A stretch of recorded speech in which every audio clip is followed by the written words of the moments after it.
पड़ेगा। खुर्रम दस्तगीर साहब, आप लोग पंजाब में तो वाजे मैंडेट लेकर हुकूमत बनाने की तरफ चल पड़े हैं, लेकिन ये पंजाब में क्या, विफाक में क्या हुआ है? विफाक में क्या आपको लेवल प्लेइंग फील्ड नहीं मिली?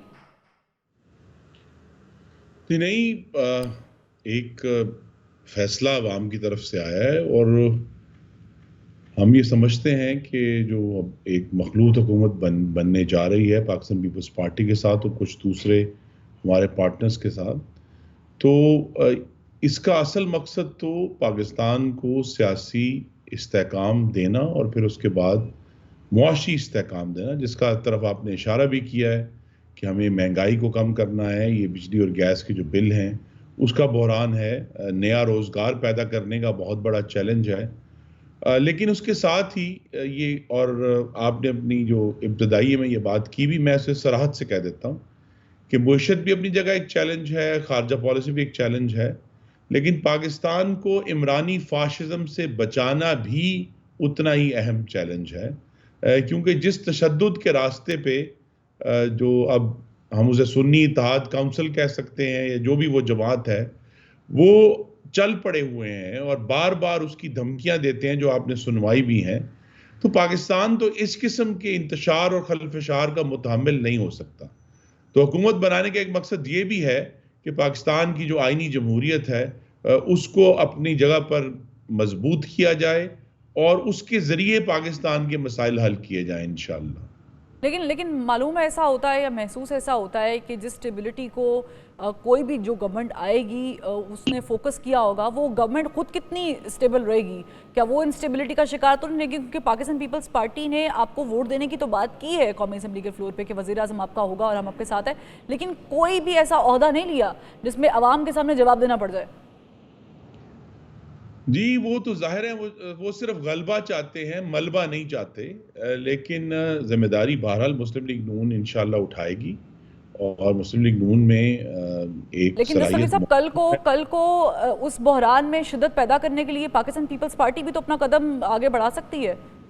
जी, इसीलिए हम कह सकते हैं कि बहुत तवील वक्त नहीं है, कोई तकरीबन 15 माह का वक्त है। अगला जो बजट आएगा, जून 2025 का जो बजट आएगा, उस वक्त तक एक मौका है कि इंशाअल्लाह अगर शहबाज शरीफ साहब अपनी टीम के ज़रिए मुल्क में मुआशी इस्तेहकाम ले आए और पाकिस्तान का जो एक्सटर्नल बैलेंस है उसको भी नहीं सर, ये थोड़ा सा एक्सप्लेन कीजिएगा, ये बनने में 15-16 महीने की गवर्नमेंट है कि 15-16 महीने मुश्किल हैं?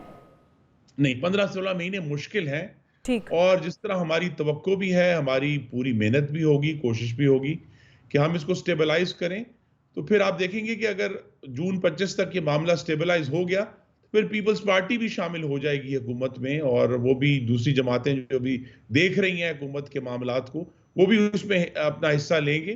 तो इसीलिए ये जो शुरू के इब्तदाई महीने हैं, ये बड़े चैलेंजिंग हैं कैसे पाकिस्तान स्टेबलाइज, के। कैसे कैसे स्टेबिलिटी आएगी? दस्तगीर साहब, आप बहुत अच्छी बात कर रहे हैं, लेकिन एक बड़ी जमात तो जिसके पास इसमें जिसके पास बल्ले का निशान नहीं था वो सड़कों पे आने की बात कर रही है। एक बड़े प्लेयर सियासत के मौलाना फजल रहमान, वो आउट हैं, अब की बार आपने उनको शामिल नहीं किया है और वो आपको पता है कि आप लोगों के साथ भी रहे हैं, इस्लामाबाद मार्च तक भी रहे हैं।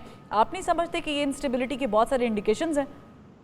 जी, मौलाना के मामले में तो मेरे चूँकि उनसे बहुत एक ज़ाती न्याज़बंदी है बहुत अरसे से, तो और जमात के साथ भी रहे हैं, तो हमारी तो ज़रूर ये ख्वाहिश होगी कि मौलाना, उनके बहुत सारे तहफ़्फ़ुज़ात हैं खैबर पख्तूनख्वा में इंतखाबात के हवाले से, लेकिन उन तहफ़्फ़ुज़ात को एड्रेस करने का जो तरीका है, वो भी पार्लिमान ही है कि वो तशरीफ़ लाएँ, हुकूमत का हिस्सा बनें और हम जो जो इश्यूज़ हल करने वाले हैं, उनको हल करें। जो आपने ज़िक्र किया कि क्या करना है, देखिए एक तो बड़ा वाज़ेह है कि जो हुकूमती गैर तरक्याती अखराजात हैं, उसमें अब एक ड्रामाई कमी करनी होगी पाकिस्तान को।